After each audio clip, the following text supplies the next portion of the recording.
Thank you, Leah. All right. Good morning, everyone. Good morning. I always complain that they give me the mic with an accent, but now this is my real voice. So I'm very grateful to be here with you to explain a little bit about what Lumina Foundation is, and then we'll dive into a few things that I want to tell you related to the topic at hand. If you're not very familiar with Lumina Foundation, we're based in Indianapolis.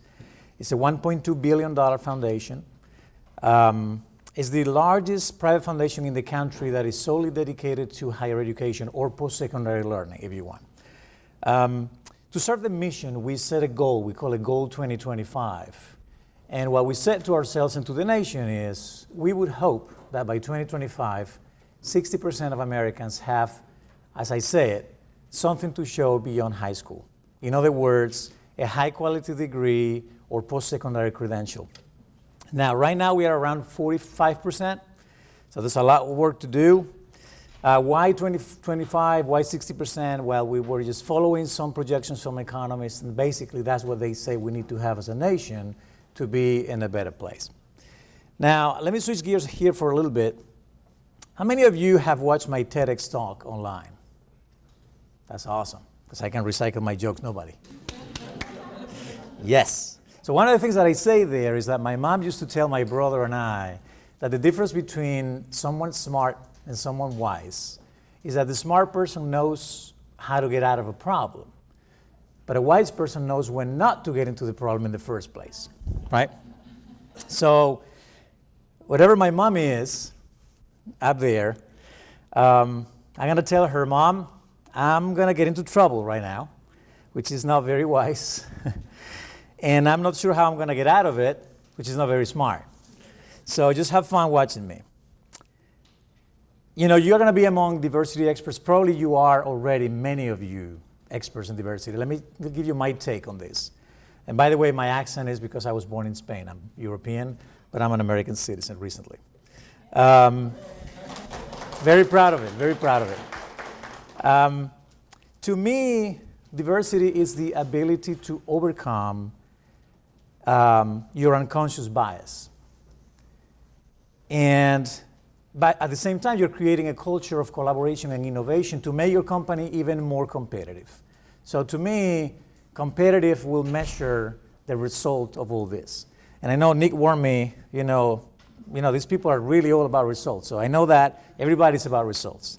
And there are traps sometimes in trying to overcompensate those biases, because you will get people questioning your motives, saying, "Oh, you are not about merit." And I always say diversity is not about filling seats that have an initial on them or that have a color on them. I think that it's about giving people a chance to grow and to learn and to show that they can add value. In education, we use terms like merit and need. And it's a good balance. And as you know, in financial aid, you have merit-based financial aid and need-based financial aid. And since you didn't watch my TED Talk, I say that balance is one of the 8 senses of wisdom. And it's very difficult to practice. But in this case, merit and need is something that you will always have to bear in mind.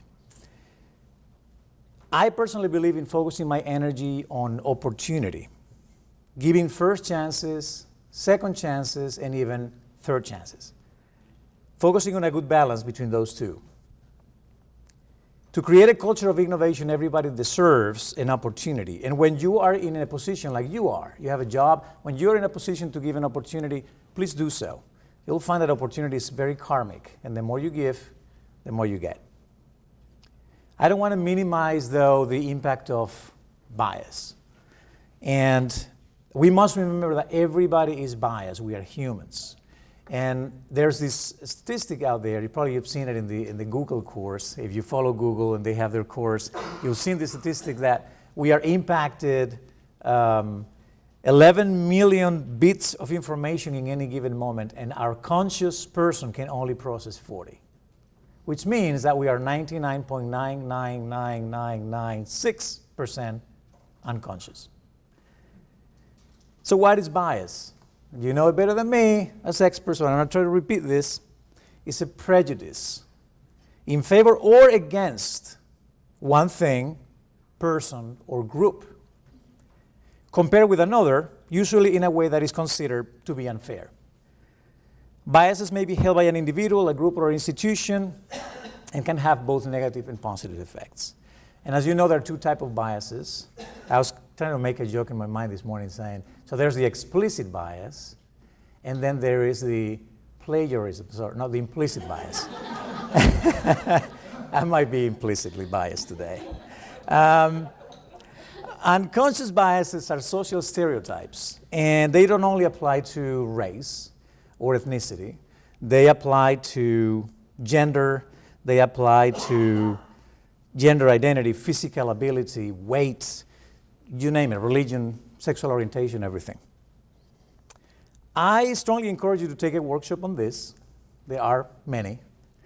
And even to go to the Harvard's implicit association tests. There are some tests you can take online. I'll give you the URL later. In my opinion, a more diverse workplace isn't something that feels just right. Years of research have shown, and these people here will tell you, that those who run an organization that is diverse is more innovative and outperforms other organizations by 53%. Now, to my favorite topic, complexity. I always say complexity, as you know, is ranking one of the top risks by leaders worldwide in any type of company, in any type of sector. And I like to say that you cannot simplify complexity. Complexity just is. You can embrace it, and if you're looking for simplicity, that means a higher understanding.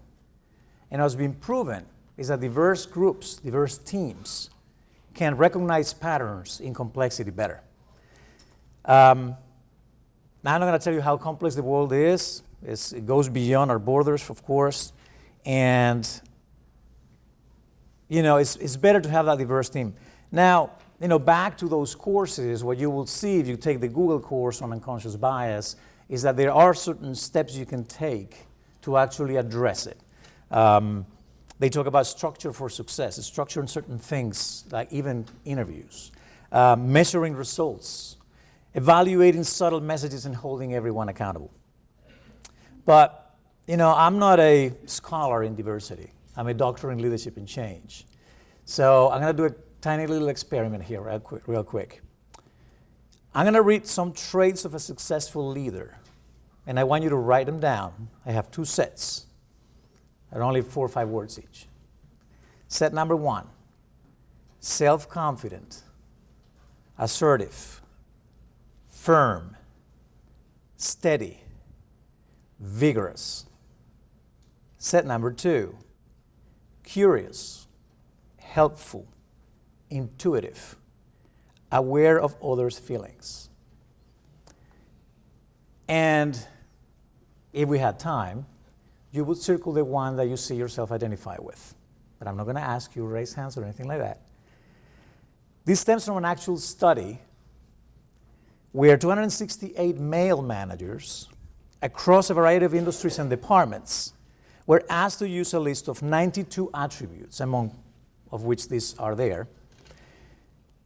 And they were in one of a few categories: men and women in general, men and women as managers, and men and women as successful managers.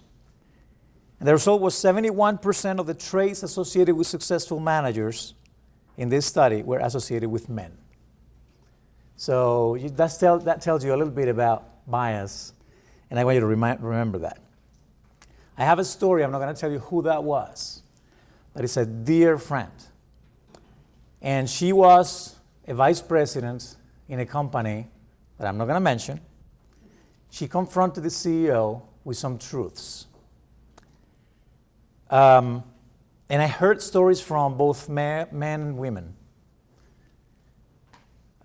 She eventually was fired from the company for confronting the CEO.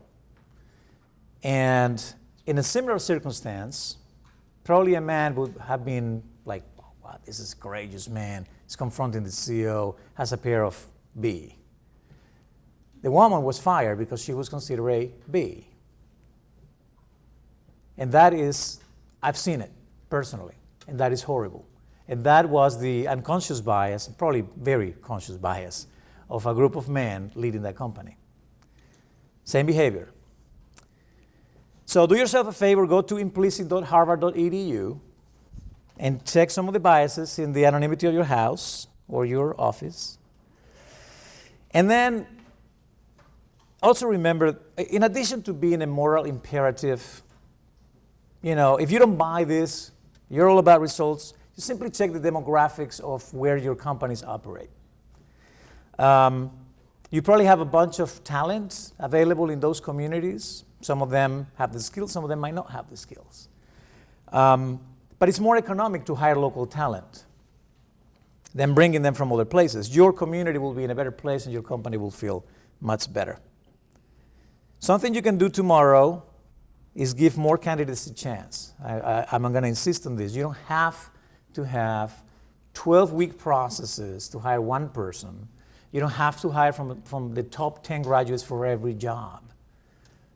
Give chances. You can create paid internships. Even if someone comes, say, with leadership experience and is changing jobs and comes to your sector, just be considerate. Just check if this person can actually apply those skills.